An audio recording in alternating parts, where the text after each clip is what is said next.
சொல்லுமா. பசி இது சாப்பாடு எடுத்துட்டு வாங்க. உப்புமாவா? வேற எதுவுமே உங்களுக்கு இல்லையா? நான் வெளியே கிளம்புறேம்மா. இந்த நேரத்துக்கு எங்கம்மா போற? போறப்பயே ஏமா எங்க போற ஏன் போற எதுக்கு போறேன்ட்டு நான் கிளம்புறேன். பாய். இந்த நேரம் ஆகுதுமா. சரி கிளம்புறேம்மா. பாரு டைம் என்ன ஆகுது? பசங்க கூட சுத்திட்டு இருக்கா. மணி என்ன ஆக போகுது? நீங்க ஏதோ பொண்ணு வளர்க்கல எதுவா? என் பொண்ணை பத்தி எனக்கு தெரியுமா? ஃபோன் பண்ணா கட் பண்றாளே, எங்க இருக்கிறான்னு தெரியலையே.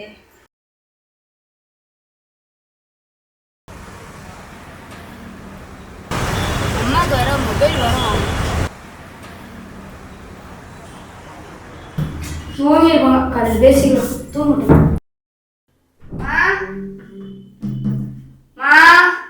எந்திரிச்சு டீ போட்டு விடுமா. எந்திரிமா. எந்திரிமா. நானே கொண்டேனே.